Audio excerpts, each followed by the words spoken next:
Thanks for giving me the opportunity to share. Well, it's Halloween, and my first date with my wife Joanne was Halloween. Now she's down here.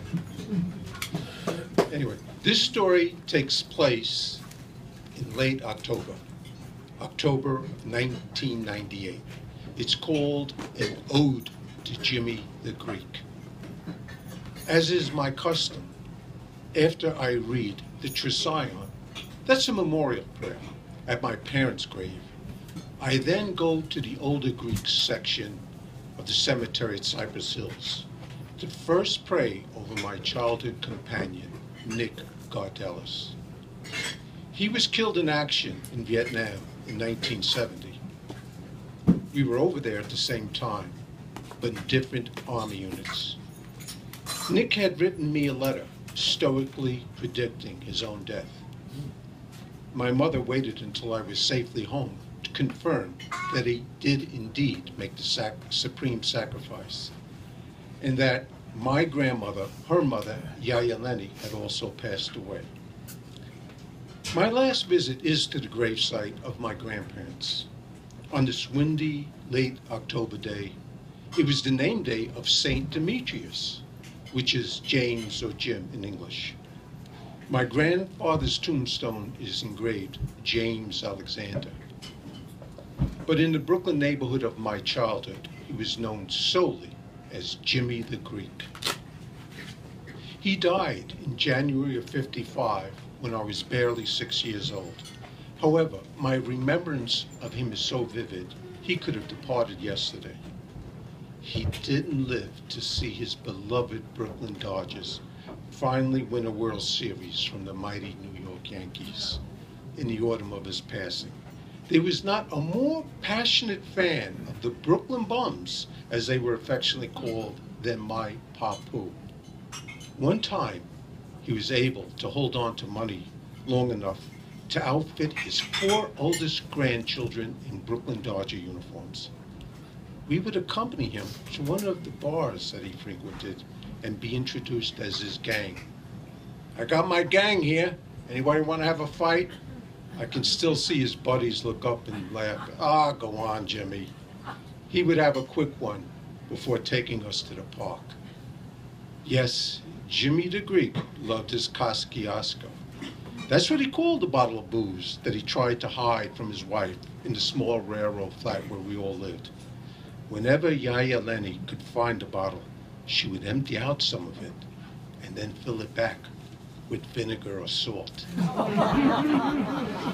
When Papu, in the middle of the night, sneaked a nip of the adulterated alcohol, he would spit it out, as well as spitting out a string of Greek curses that he learned as a young seaman in Greece.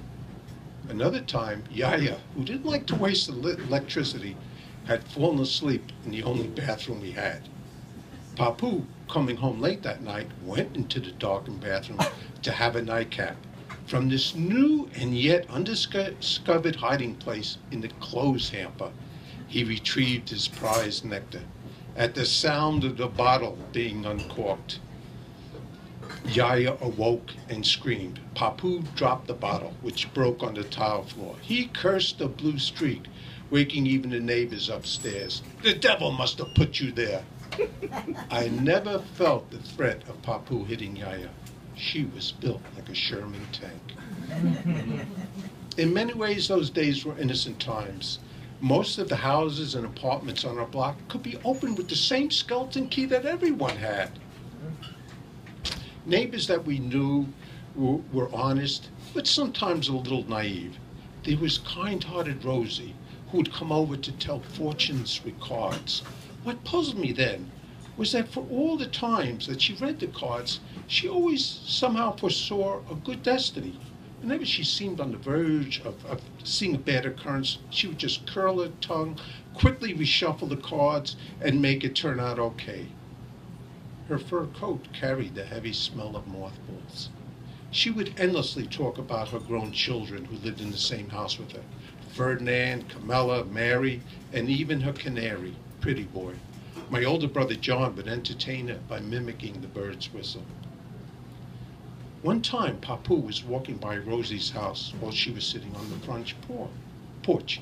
"What's wrong, Jimmy?" she asked, seeing that he had his hand to his cheek and was moaning out loud. "Oh, I have a terrible toothache." Now, in those days, a home remedy for tooth pain was a shot of whiskey, swallowed after first letting the strong drink numb the infected area. So kind-hearted Rosie invited Papu into her home for the cure. A few days later, Rosie bumped into my mother at the A&P. How's your father? How's your father?" "What do you mean, Rosie?" My mother was puzzled. "Oh, he had such a terrible toothache. He drank half the bottle of Four Roses." Whoa. My mother told us that all she could do to keep a straight face and thank Rosie. "Oh, thank you for being so kind." She just didn't have the heart to explain to her that Papu hadn't had a real tooth in his mouth in the last 10 years. There were so many of us living in that small apartment that my mother was constantly rearranging furniture in an attempt to accommodate the grown children, her parents, and her husband. One night, she decided to switch the furniture in the living room with that of the girls' bedroom. The problem was the doorways were narrow and the kitchen was in the middle of the apartment. When my father and brother John tried to lift the couch past the kitchen, it got wedged overhead by the refrigerator with the legs extending sideways. I recall running back and forth underneath that couch in amazement. No matter what they tried to do, they couldn't get it free. Papu went to Al's candy store, which was across the street on the corner. "We got a couch stuck on the ceiling." "Oh, Jimmy, you had a little too much to drink?" Two of his friends offered to walk him home. It then became 5 men trying to get the couch unstuck.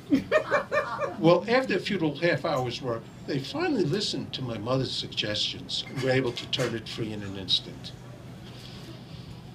Yes, Jimmy the Greek had a weakness for drink, and he certainly wasn't an Ivy Leaguer. But his 56 years of life was anything but tea and crumpets. He was an orphan from the Laconian village of Kremasti. People on the island of Idra, who let him keep his family name of Zaharakos, adopted him. He frequently sailed back and forth to Africa before finally coming to America. He had a hot dog stand outside Kings County Hospital. That spot cost him $2 a day for the cop on the beat, whether or not he made that much money that day.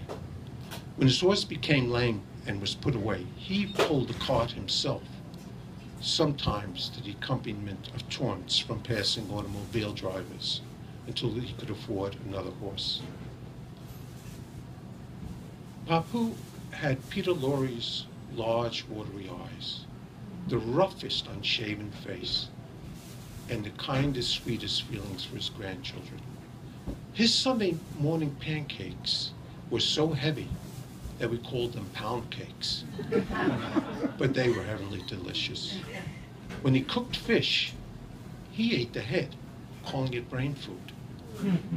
Every so often, when he had a few dollars, small tins of feta cheese in their own milk gotten off ships from Greece would appear in the refrigerator.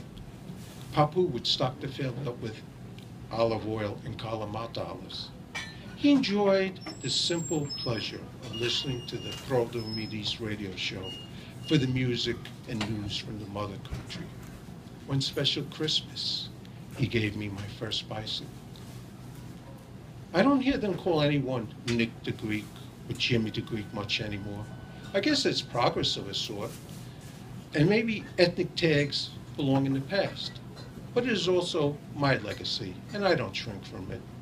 I remember those days when we had less, but we also seem to have had so much more. So, Jimmy the Greek, on your name day, I pray for your soul. I whisper that the 1998 Yankees won the World Series in 4 straight games this year, but heart for heart, they couldn't match the 55 Brooklyn Bums. My Papu, I can only hope that you and Yaya, now buried together for eternity, are finally getting along. As I head down the gentle hill to the car, I see a flock of geese flying in formation against the darkening sky. Squirrels are scampering up and down the trees. The leaves are changing to bright fall colors. I don't feel the chill in the air, only the sweet warmth of remembrance. Thank you.